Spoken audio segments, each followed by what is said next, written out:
And welcome to a very special NCAA.com Skype session here on March Madness. I'm Andy Katz, pleased to be joined by Admiral Schofield of Tennessee, fresh off of scoring a career-high 30 points, had two big-time threes, NBA threes, to knock off undefeated, previously #1 Gonzaga. Admiral, first of all, let's go through those last couple possessions. You were taking deep NBA threes. Why? Honestly, I mean, I put in a lot of time just shooting around the arc, but honestly, the one that went off the glass, it was a little off, so I'm glad it hit the bank to go in. But the second one, it was just a routine shot. But, that's something I do every day, and Coach Barnes can vouch for that.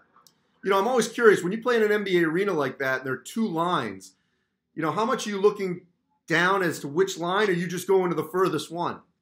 Honestly, it's hard because, the painted one is the one you kind of just naturally just feel.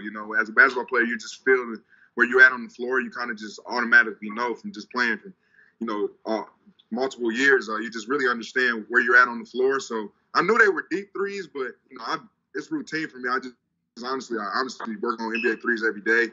I get up, almost 300 every day, every morning. So it wasn't anything tough for me. It was just routine. All right, so Gonzaga had a lead for pretty much almost the whole game, certainly in the second half. I know it went back and forth a little in the first half. But right. What was the reasoning, and let me rephrase it, what was the difference in your quick comeback there at the end to where you guys took the lead and then really held them off and forced them into some poor shot selections in those last couple Gonzaga possessions? Honestly, it's just a testament to who we are as a team. We're a tough team on the defensive end, and that's our identity.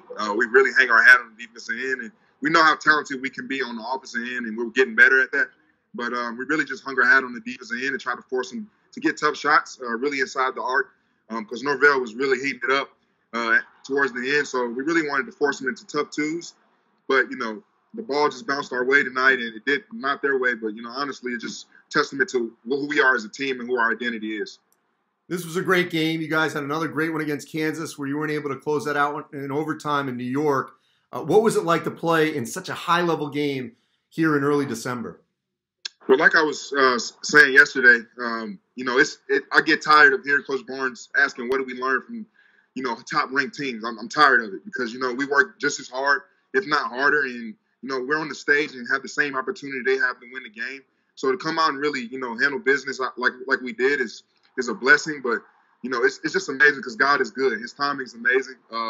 Really, I felt like we really should have got that Kansas game, but, they were tougher than us in the end and definitely executed their game plan, and we didn't stick to it. But tonight, we definitely stuck to our game plan and definitely hung our hat on the deepest end.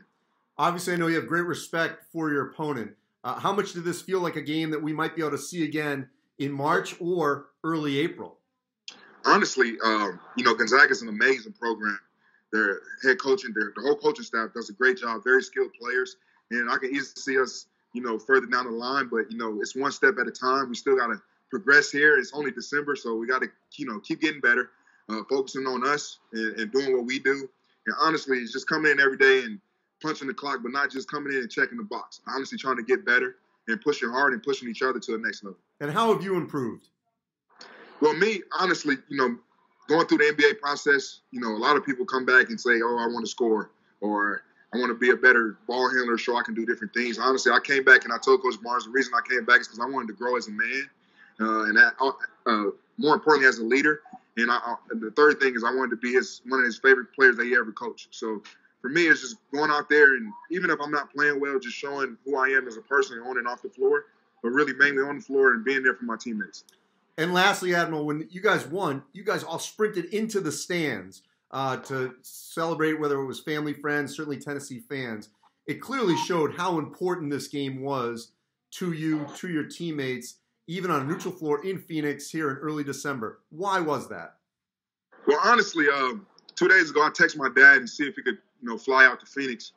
I didn't get a response, and I'm in layup lines today, and one of my teammates said, Admiral, and I looked over, and my dad's right there in the stands, telling me to have a good game. So I was very excited to see him.